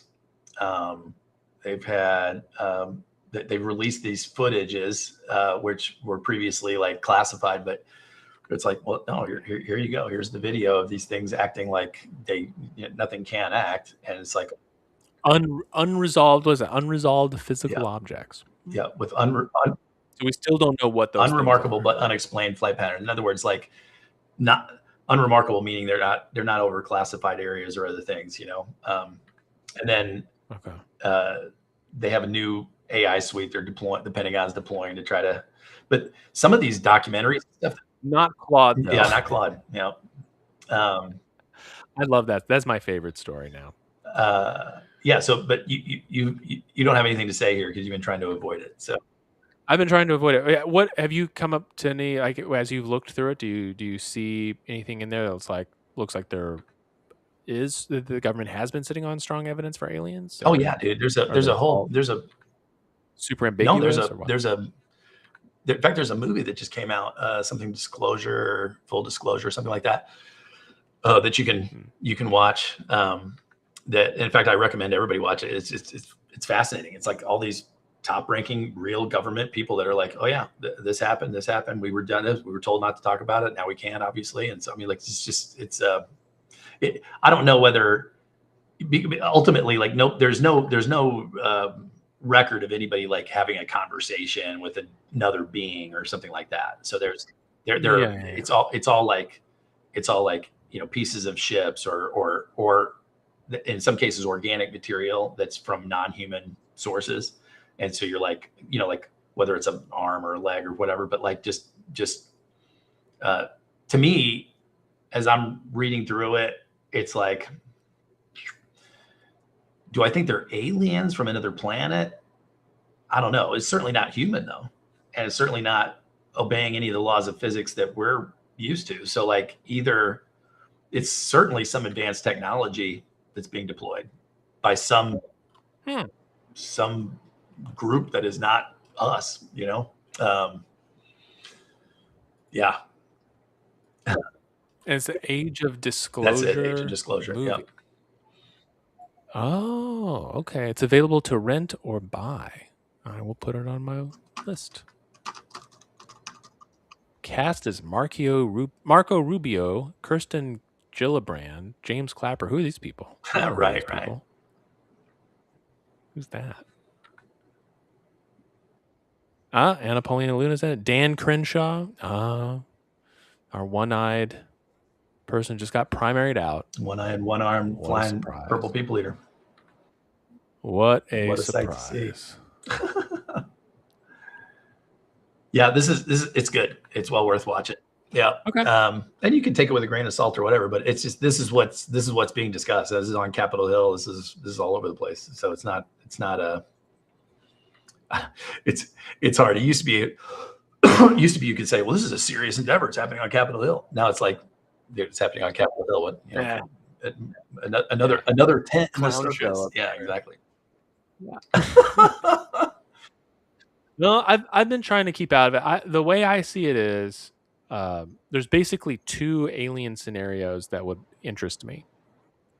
So one of them is like the Curiosity, like a rover or something on Mars, finds microbial life. There's some extremophile archaea or fungi or something like that, something like those things that is living out there, and that would make pretty much it would cause all of Mars to become like a biopreserve. That like all this thing about we're going to establish a base, we're going to terraform it. It's like no, this is now a there's another other life on here, and we are not going to interfere with it at all. So that would be an interesting one that I think is plausible. Like it would not surprise me if there's microbial life on Mars somewhere, something like that. The other one that I think would be interesting is if we just had a spaceship show up over New York City, Avengers style, and for good or bad. I mean, it could be something like they show up and are like, "Oh, we found this. We found you. You're kind of really out of the way, but we'd like to establish trade. Who's in charge? How do your markets work?" Or just like what is it that you guys need? We could probably offer to you at a good price. Like whatever, right? Like that be big, public. We'd all see it, and it wouldn't be like, well, we found looked like a hand. There's this metal that no one really is sure what it is. We tried burning it with a blowtorch, but it wouldn't burn. No, but they have found metals that are not on the periodic table. But there you go. That's not just Bubba tried to blowtorch it. That's like a spectrometer. This is not Earth based. That's what I'm saying. Is from somewhere else. Those are the stories that those two stories would be the ones I'd be like, now all right, now I'm interested. Yeah, the rest of it. Like, hey, call me when there's something interesting. I got you. Yeah. Did you see this movie, Calvin? Life. Life. If you haven't seen this one, this is a great horror movie. The tagline is so good. We were better off alone. Oh wait, no. I think it's when they're in the space station and they're trapped. Yeah, and the thing busts out of containment. It's like a goo thing. Yeah. No, I saw that. That was weird. That was messed up. I like that. That's a good. It's like the haunted house genre. There's a monster in the house. You can't leave the house. Just like Aliens haunted house. What do you do? Yeah. Like you can't shoot it. You can't kill it. You got to do something. Yeah, that was a fun movie. I like that movie. Okay, so one last thing we should talk about before. But I'd love to get caught up with whatever you think's going on in the AI world, because I know we've had a couple different conversations around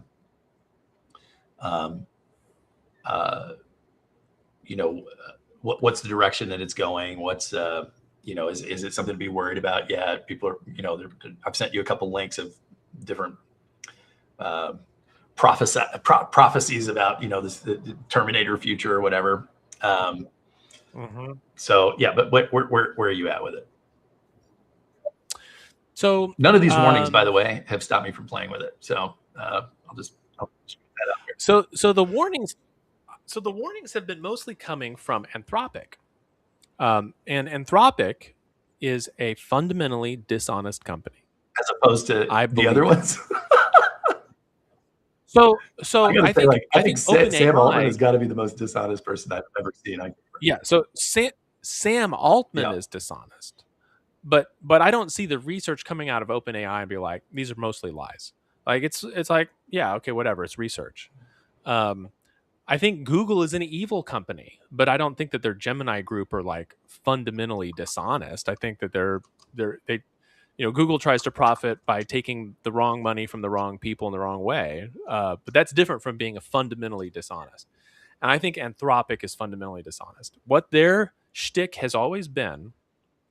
Right now, we're looking at kind of a race to be, at least on the American side. The American side is in a race to try to become the next Google. Basically, whoever owns the mind share of AI. It's not like alternatives to Google don't exist. It's not like Bing or DuckDuckGo or anything. They exist, but nobody cares, right? Because they're okay, whatever. No, it didn't say that. It's letting you make a case. So, here's the case for principled, and here's the case for dishonest. Yeah. Okay. So here's the thing. All three of these companies, Google, OpenAI, and Anthropic, they are trying to become the next to basically have market hegemony. And currently, the way to do that is to offer at a massive loss your services. So the cost of inference, you do not pay it. You do not pay anything close to the cost of inference. Especially if you're on one of these tiered plans. So, like for example, Claude Code that's listed right there on your thing. That is a $200 a month thing, and it costs them $5,000 a month per user. So you're not paying anywhere near the actual cost of inference. Yeah, the 5,000. That's from their numbers. How do they come up with that number? What do you mean? In other words, the $200 or the 5,000. In other words, so this is there's market forces here. It's actually quite simple. So you think about the total cost of training the model and amortizing that over its lifespan. Okay. All right. So the model is going to cost X number of dollars in hardware, in electricity, space, cooling, power, all that stuff, like the data center stuff. And then also the people, the salaries and corporate structure that goes into the R&D on that. The model is going to be available to the public for X number of months before it's replaced by the next one that they're training. So they know the lifespan of the model. And then they also know how much it costs per token to generate the inference once it's been made. So if you're buying AI on the professional side, not like these membership things, you're buying it by the token. So it's like X number of dollars or cents per million tokens in, X number of million out. So there's a lot of sites that actually do this. You can, if you go to openrouter.com, have you ever been to this site? Yeah. If you go here and then go to explore models there. So here you go. Here they all are in order of their release. So just scroll down and it's like, if you look, just stop on one of them. Stop a little lower than that. There, Gemma 4B. Okay, that's Google. There you go. You'll see there it says 262,000 context. Not that one, below. Yeah. It costs 8 cents per million input tokens and 35 cents per million output tokens. And if you scroll down, you'll see ones for Anthropic Claude, Opus and Sonnet and whatever.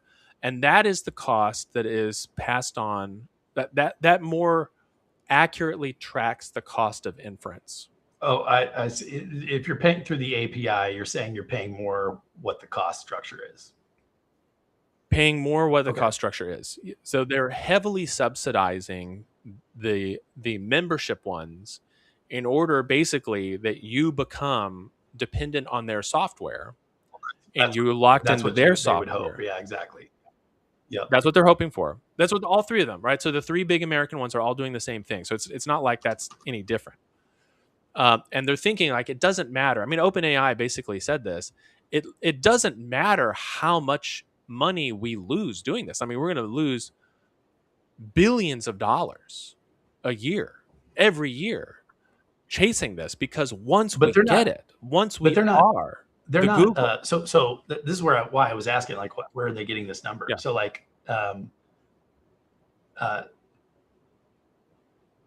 there's an existing infrastructure, and there's an existing energy cost or compute cost to use the existing infrastructure to give queries and get responses. Correct. That's the inference cost. But then there's outside of that, there's all the other investments in R&D and building and growth and data centers and all this other kind of stuff to build out future capacity that doesn't exist right now. You can't factor that into what it costs to use the line. So, or can you? I mean, is that, yeah. So you kind of. But if they are, then I would say, well, that's not really realistic. Yeah.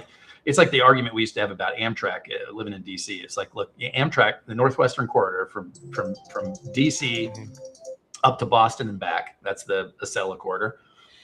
That operates at a loss, a significant loss. It has forever. And so the Republican argument has been historically like, oh, they need to either operate at a profit or we need to shut them down. And we can't keep subsidizing this. Like the farmer in Nebraska doesn't want to pay for, the lawyer in Boston. Okay. Sure. The thing is that, like, okay, in that region, it's like the amount of cars that are taken off the road by running this train. It calculates like, okay, there's this much carbon that's put into the atmosphere. There's this much time spent in traffic. There's this much, all this different stuff. So you can't really yes, I can look at that metric and say, hey, they're operating at a loss. But when you look at the entire global ecosystem that thing services and the impact to that global system of just the mom that wants to take her kids to the zoo and can't fight traffic, it's like the value far outweighs, just the plus or minus on whether the ticket sales actually cover the cost of running the train. Yeah, you'd think of it as like highways we didn't have to 100%, build, yeah, and so on. That kind of thing. Yeah.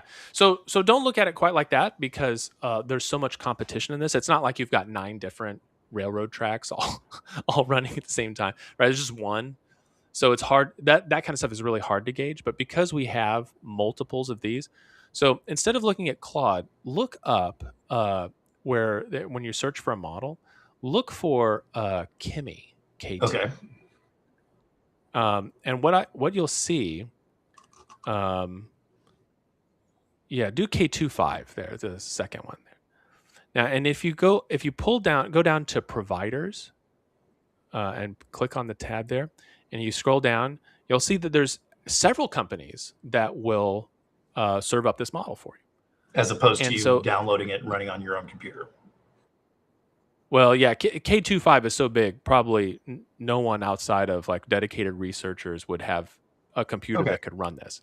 But these are all data centers out there, and they, there's a rack somewhere that these companies have, and that you're buying the inference is paying for the amortization loan on that rack. This one's a good deal compared to everything else. Yeah, that's a really nice price. And then you can also see like how fast they are. So that one is 15 tokens per second, but the one below it, you pay a little bit more, 45. And so there's all these market forces basically that give you the higher quality, faster results, cost a little more, blah, blah, blah. Okay. So let's just say like all these the 3 big ones are Google, Anthropic, and OpenAI, and they are burning money like crazy trying to become the hegemon, trying to become the Google of AI. Now, Google can afford to do this just fine because it has so much money that they could lose money on their AI division for decades, and it just wouldn't matter. OpenAI has all of the mind share with ChatGPT right now, and so and plus they're trying to position themselves as too big to fail, better connected with the government, the most trusted possible partner with NVIDIA, and so they're like, we're going to be embedded into the industry in such a way that we will be kept alive no matter what. That's another strategy. Anthropic's strategy is to say this: look, AI is like a nuclear weapon. It is the most dangerous technology ever invented. I mean, that's a fact. What? It will destroy markets. It will destroy lives. It will destroy countries. It will do all these things. And here's the thing. We, and only we, are the ones that are responsible enough, ethical enough, careful enough to be trusted with this powerful new technology. And so what we need to do, and they have been relentlessly trying to lobby to have all other AI systems declared dangerous. So basically it's like, hey, look, you see all these, you notice all the market stuff going on there with K2? Guess where K2 comes from? China. The company that makes that, Moonshot, that's a Chinese company. Clearly dangerous. Clearly dangerous, man. Well, it needs to be outlawed. So Robbie just sent me this, or sent us this. But I had sent you this guy before, this Tristan Harris. Have you listened to him at all? No, he's not on my radar. Well, actually, I sent you a clip of him talking, and you were like, "Oh yeah, this is all garbage or whatever." He's the one that basically is talking about, like, look, basically his whole. I haven't listened to this episode. Thank you, Robbie. I will listen to it. But his shtick, or whatever you want to call it, his mission statement, if you want to, let's go that way. We'll be good to Tristan here. His mission is basically to, like, sound the alarm bell on what an AI future could look like if it's not curated properly, right? And which I do think is an interesting topic of conversation, even if I'm looking at your face, I don't think you agree, but like, it's, the direction that it could go, and this is kind of what when you interview, like, the different CEOs of the I think what was the thing I was looking for? They did an interview with the CEOs of all the AI companies, and they asked them, like, hey, what's the percent chance that this could go completely sideways, and, like, AI realizes, like, actually humans are the problem and that we need to be eliminated and that kind of thing, right? And the lowest number that any of them said was like 10%. That's the lowest number, right? Now, I think if I understand your position correctly, it's like, yeah, it's in their interest to say that, because if they say that it's dangerous and that it could go sideways unless it's, that it, like, argues for them to take stewardship of it and to basically, like, marginalize their competitors. Like, yeah, none of them are taking this seriously, but I am, right? Tristan, though, is he's not in the business. He's I mean, of course he's trying to sell books and whatever else, but ultimately, like, everybody's trying to sell books. Like, the question is, like, just is this a possibility that we need to be aware of? Is this something we need to think through? And I'm guessing you don't think so. So yeah, tell me why that's all crazy. Yeah. So what you're hearing is people trying to make the case for, and I'll listen to it. I haven't heard this podcast, so I will also give it a listen. It's only an hour long, it's 2. It's only an hour if you listen to it on double speed, though. Oh no, I can't do it. I can't do that. Well, here, we'll just ask Gemini to summarize. No. I'll listen to it. I'm just not going to listen to it on 2x. Anyway, my point, though, is that most of the time when you hear this kind of thing, you're either hearing from people who don't have any technical understanding of what these things actually are. They see a demo, it looks really impressive. They hear a lot of this stuff, like, you wouldn't believe the kind of things that I hear from people who say, oh yeah, no, I saw in the news that ... And I'm like, you saw in the news? Like, which news? Show me. And they showed it. And what the news was reporting on a press release from Anthropic about how they had done blah, blah, blah. And you're like, they didn't do that. This is a lie. None of this makes any sense. But they're like, well, I saw it on the news. And so you've got people out there, thought leaders, who actually don't understand the technology. But there's stuff out there right now that does blah, blah, blah, that does this, that does that. Well, let's do this in the last 10 minutes that we have, like, just so you can kind of see, because I just asked Google to just, hey, summarize this for me. So he's the founder of Center for Humane Technology. There you go. Yeah. So here's his argument. So the most dangerous aspect of AI is the incentive structure that social media races for eyeballs, right? Which then leads to mental health crisis and polarization. AI is now in an arms race where safety is sacrificed for speed.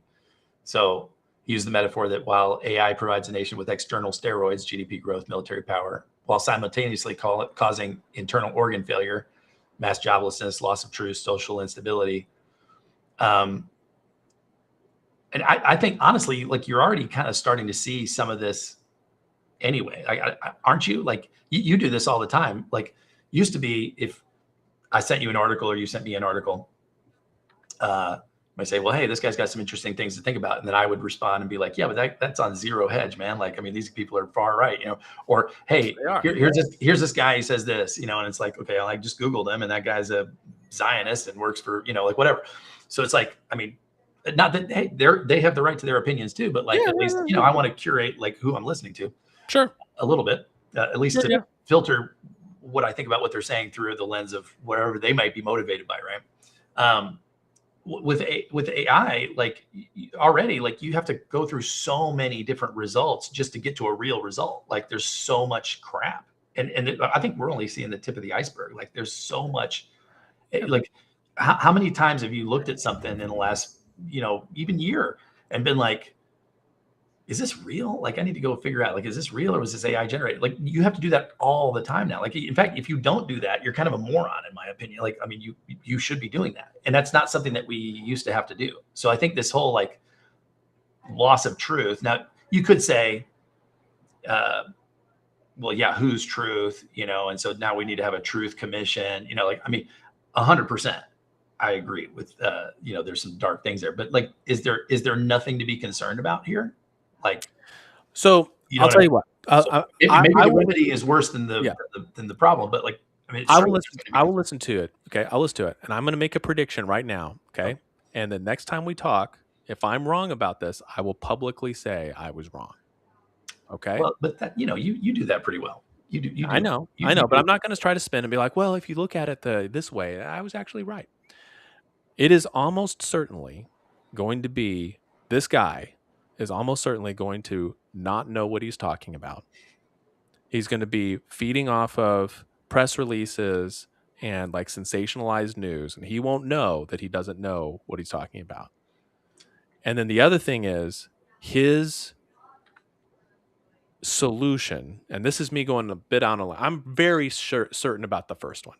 The second one is just a guess. The second one is going to be, the answer to this is government regulation with organization like his put in charge of it.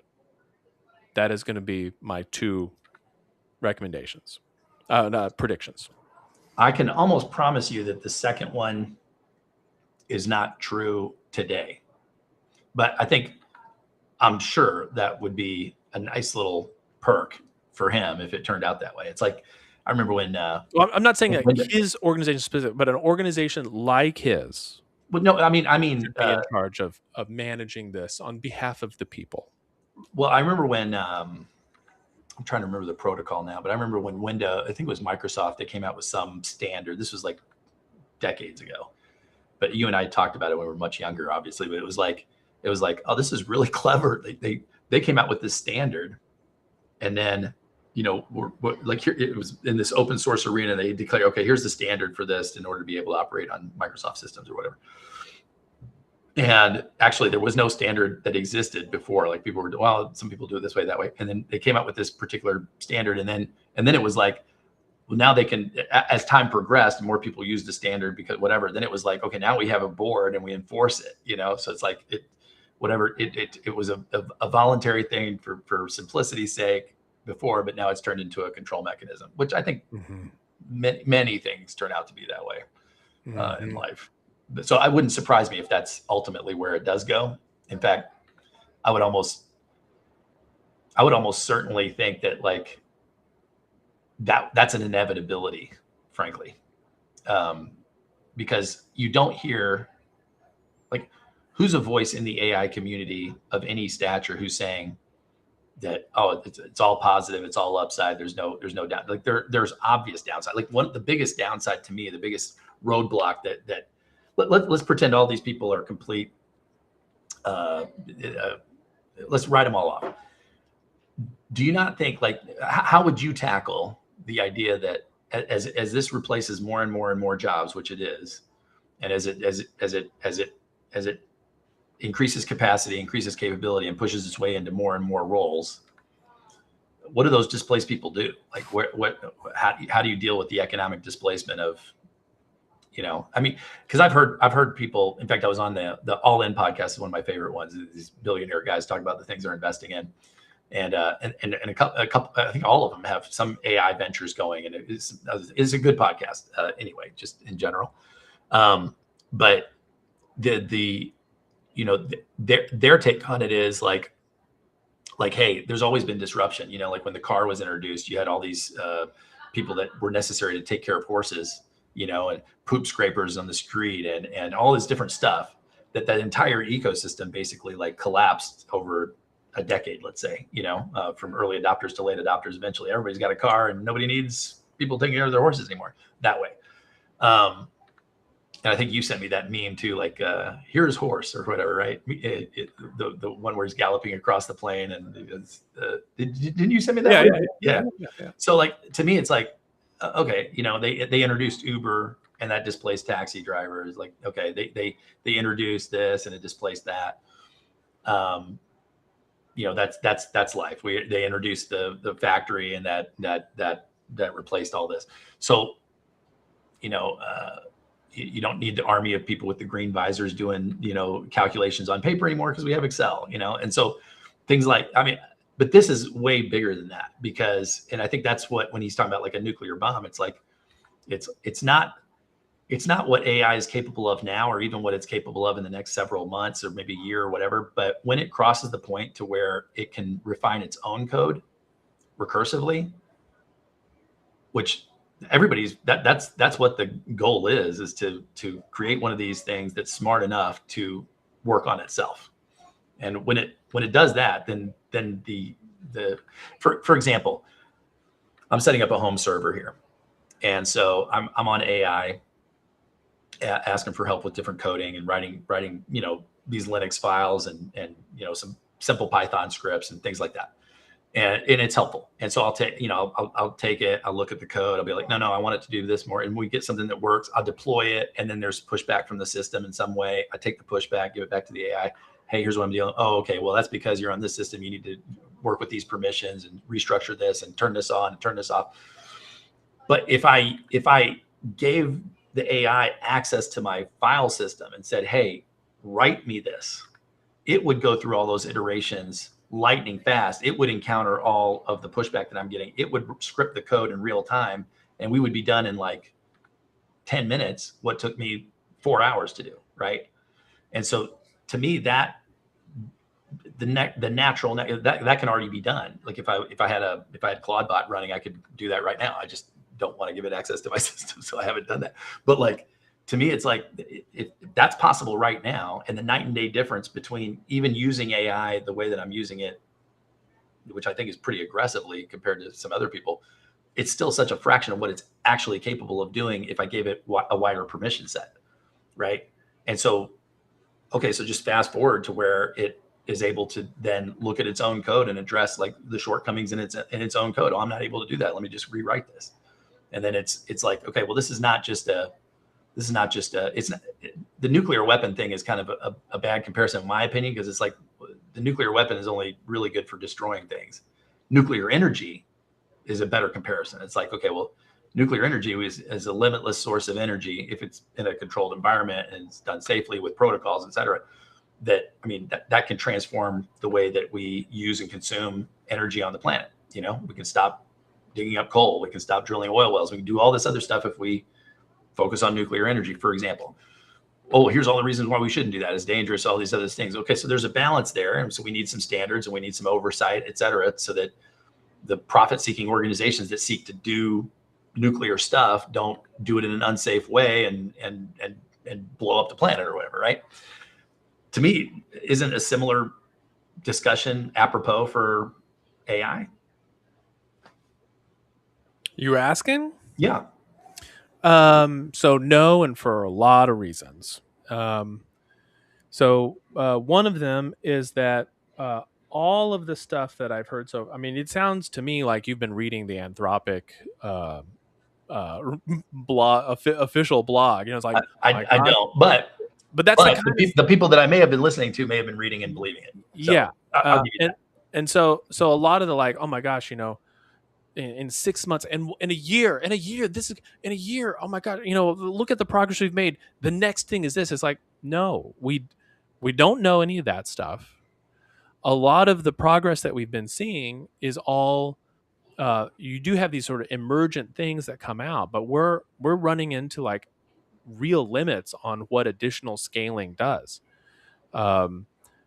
Enough so that like this is like a genuine problem within the industry of trying to figure out what to do now that we've reached certain limits as far as what this style of AI is capable of doing.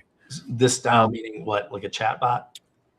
No, not the chatbot part. That's just an interface, right? Right. We're talking about the ability to create, to indeterministically create tokens through a neural net. And there's still a lot of gains to be had in stuff like video, which we've seen in the last 6 months. Some, I think, really big jumps in video.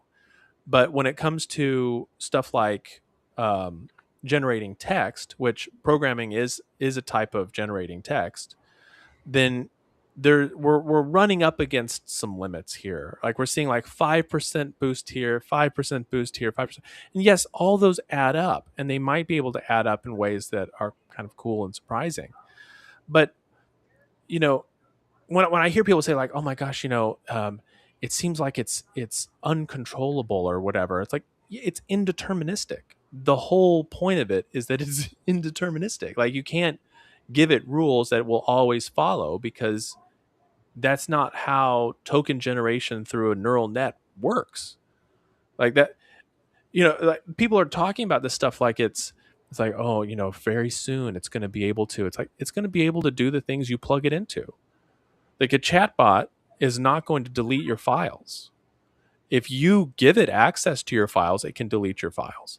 But it's just generating tokens. Yeah, but to what extent? It doesn't know what it's doing. To what extent does the average user even have that control? Like I just did an update on Loa's computer downstairs, the latest Windows update, and it gave me like, oh, say hello to all your new features. You know, Copilot can now read all your files, and it can now do this, and it can now, and there was nothing in there about do you want to give it access to that. It's just when I updated it and rebooted the computer, now it has it. Yep. So yes, you're correct, but that practice now here's the thing. You and I could say it's kind of like this whole idea of like, but when people are in a bad tax situation, and people say, well, why don't you just move? You know, or hey, you have bad schools there. Why don't you just move? Now, to you and I, that doesn't sound like a big deal. It's like I've moved before, I'll move again. I've moved states, I've moved all over the place. To me, I don't, you know, I mean, I like living here, but if it sucks, I'll go somewhere else. Like I don't care. But there are other people, like my wife, for example, is like, what do you mean move? Like, no, my family's here. All this stuff is here. And so it's like, if you and me, I got pissed off about a lot of this stuff. I left Windows. I haven't left Mac yet, but like I might live on my Linux computer, and I built it out the way I like it, and it's terrific. You know, it's hard for me to even use my Mac. In fact, when I use my Mac, I usually use it to remote into my Linux computer. So limiting. It is. It's like, oh my God, I can't do that either. You know, I'll just work on my remote. Yeah. So I get it. It's like, hey, you don't want that? Don't use that. But for most people, like think about how many people are on Windows. Like everybody who did that update, like they didn't have any choice over that. And so it's like this, at some point you're like, well, I mean, does that need to be regulated at some case? Like this company has no interest in what their consumers want. They're just pushing this extra level of. Well, the thing is that eventually they'll care. And remember,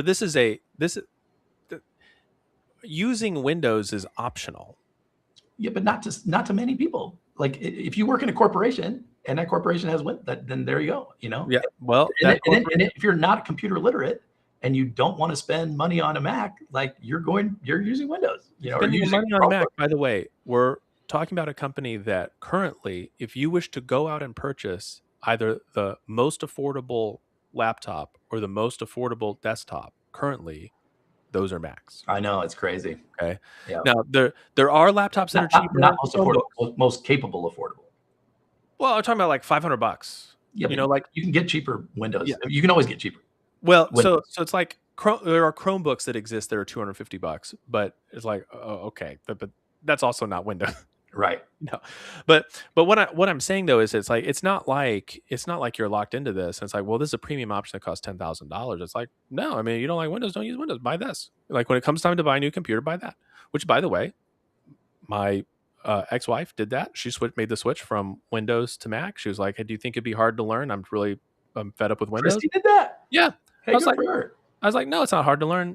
Give yourself like a weekend to kind of figure out where things are. You'll be fine. She loves it. How do I do this? And you'll figure it out real fast. Yeah. She loves it. She's like, it's a breath of fresh air. It's like, yeah, great.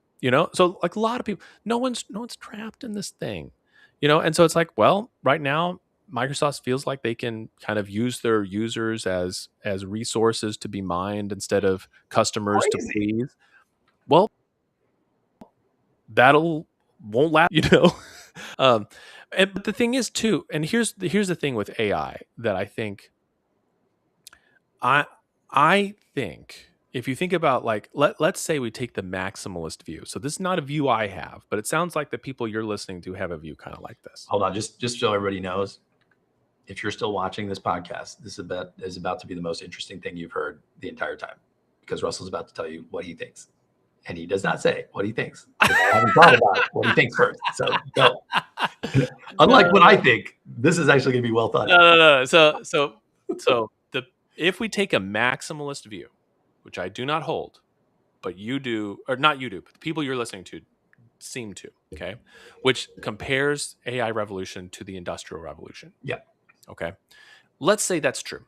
Well, I actually do think that's okay. So I don't want to put words in your mouth. Yep, that's fair. Okay. Yep. So a lot of people I work with feel the same way. So like this is a very commonly held view. If that's the case, I'm willing to be proven wrong, though. It'd be nice to not believe that anymore. So go, please tell me. I'm wanting to buy. It's like Space Ghost, man. Tell me what I want to hear. No. I say if that's the case, yeah, go back and look at the Industrial Revolution. If you were the government in the Industrial Revolution time, right? Let's say you were the Prime Minister of England, and you're like, oh my gosh, there's factories that are going up in the southern part of my country. I think this is going to disrupt the delicate balance we have between farmers. Yeah, I have a feudal system. I got to protect it. Yeah. Right. And so you decided that there was going to be maybe one or two companies that could build factories, and they had to build them in a certain way, and they had to do all this other stuff. And everybody else, the factories are outlawed. We have to preserve our way of life. What happens to your country? Well, we could look at Cuba. That's a good example. Your country becomes impoverished. Yeah. Badly. Those farmers that you cared so much about are now starving. So you don't care about your farmers. You care about your power and not losing. Yeah. Yeah. Or like our way of life. We can't let these barons get too rich, man. Well, the barons are fine. It's the robber barons, the industrial barons that are the problem, and the way that they're remaking society in this industrialized factory image. And so it's like, oh, somebody has a business idea they're thinking of. It's like, well, I could put a factory right over here, and we could start making shirts by machine. And everyone's like, you're going to need a permit for that. It's going to need to go through this, going to need to go through that. And then not only that, but it's probably going to be put the kibosh on because there's this really powerful textile industry that's going to prevent you from doing that. Well, it happens all the time. Yeah. Yes. But if this is, remember, Industrial Revolution, if this is you, then your country is going to get outcompeted so fast that, like, France, Germany, Belgium, all around you, the United States on the other side will devour your economy because they're willing to have it be transformed fast by this new technology, this new power. Now, if the same thing is happening right now, the algorithms that create these neural nets are not magic. They've been public since the 1960s and 70s. Neural nets have been extensively not in their current state, or else there would be no market value on the new ones. The difference here is scale. We've been able to make neural nets the exact same algorithms. Like it's literally the same algorithm. It's not like, there's this new discovery kind of thing. is literally the same algorithm. It's just now we're throwing enough data at it and we have enough money behind it that the stuff that's coming out of it is like really useful and interesting. Which is transformative. It's the useful output that is transformative. Exactly. Yeah. So if we're saying it is like the Industrial Revolution, and we're like it is, then that the Industrial Revolution is not like this or that factory.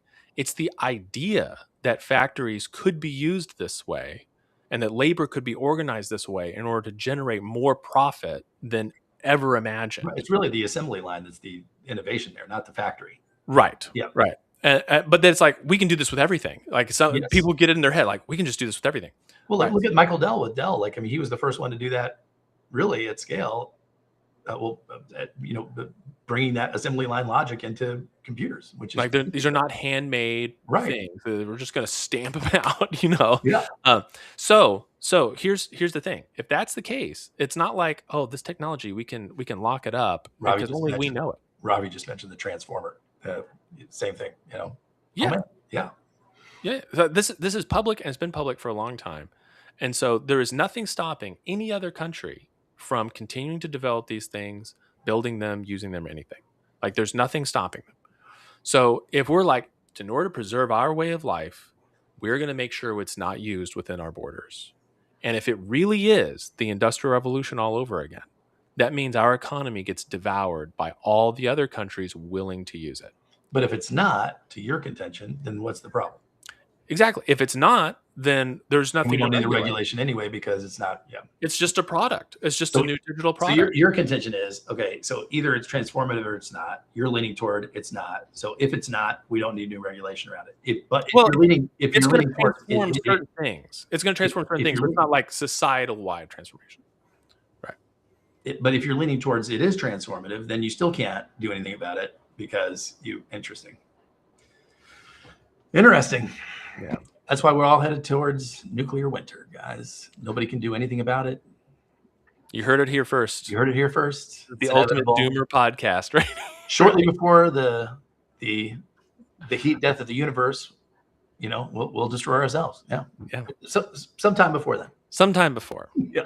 All right, brother. Hey, I got to run. This was awesome. I got to go pick up the kids. But dude, I freaking love our conversations, really. And it just it bums me out when we don't have them every week, but I know it's like I'm grateful when we do. This is really fun. So thank you for hopping on. Oh yeah, and thanks, Robbie, for the homework. I will listen.